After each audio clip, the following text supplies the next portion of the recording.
বিয়ের 2 মাসের মধ্যে আমি প্রেগনেন্ট হয়ে যাই। স্বামীর সাথে যতদিন ছিলাম সবই ঠিক ছিল।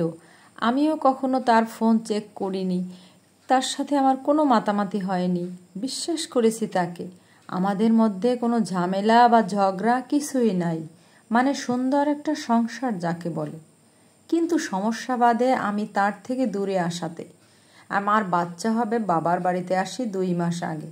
কারণ ওর সাথে আমি একা বাসায় থাকতাম। ওখানে আমাকে দেখাশোনা করার মতো কেউ নেই। শাশুড়িকে আমার সাথে আসতে বলেছিলাম, তিনি বাহানা দেখিয়ে আসেননি। এখন সমস্যা হলো, আমি আসার পর থেকে আমার স্বামী আর আমার সাথে যোগাযোগ করে না। কোনো কারণ ছাড়াই দায় স্বার্থে ফোন করে দিনে 2-1 বার। ব্যস্ততা দেখিয়ে 3 মিনিটের বেশি কথা না বলে ফোন কেটে দেয়। এই 2 মাসে একবারও আমার সাথে দেখা করতে আসেনি।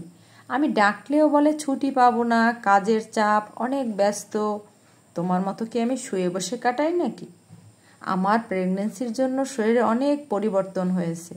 হরমোনের কিছু সমস্যা আছে। কিছুটা মোটা হওয়ায় সে আমাকে কল দিয়েই সব সময় বলে, তোমার চেহারায় তিল পড়েছে, চোখের নিচে কালি পড়েছে, কেমন দেখায়, নাক চ্যাপ্টা লাগে, তোমাকে এরকম দেখে তো বিয়ে করি নাই। আরও অনেক কিছু বলে যেগুলো আমাকে মানসিকভাবে খুব কষ্ট দেয়। আমি তার চিন্তায় রাতে 2 ঘন্টাও ঠিক মতো ঘুমোতে পারি না।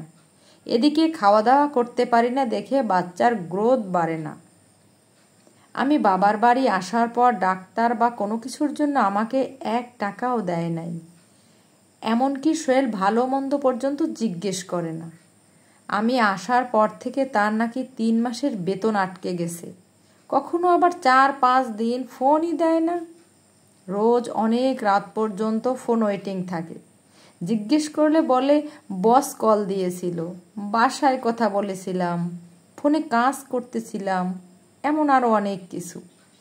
এদিকে আমার পরিচিত একজন আমাকে ফোন দিয়ে বলেছে সে নাকি আবার কলিগের সহযোগিতায় নিষিদ্ধ জায়গায় যায় প্রায় প্রতিদিনই। সামনের মাসের শুরুতে নাকি তাদের অফিসের ট্যুর। আমাকে বলেছে 3 দিন যেন তাকে আমি ফোন না দিই। সবাই অফিসের বাসে গেলেও সে আর তার ওই কলিগ আলাদা বাস করে ট্রেনে যাবে।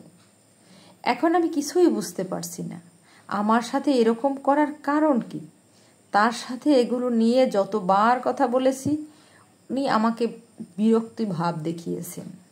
ওনার মা বাবাকে জানাতে গেলেও তারাও ব্যস্ত আছে বলে ফোন কেটে দেয়। আরও উল্টো ছেলের কাছে অন্য কথা লাগায়।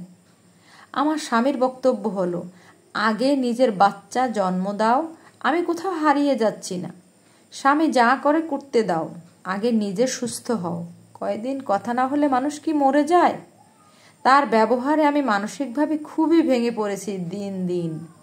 বারবার মনে হচ্ছে বাচ্চা তার দুনিয়ায় আসা হয়তো খারাপ হচ্ছে।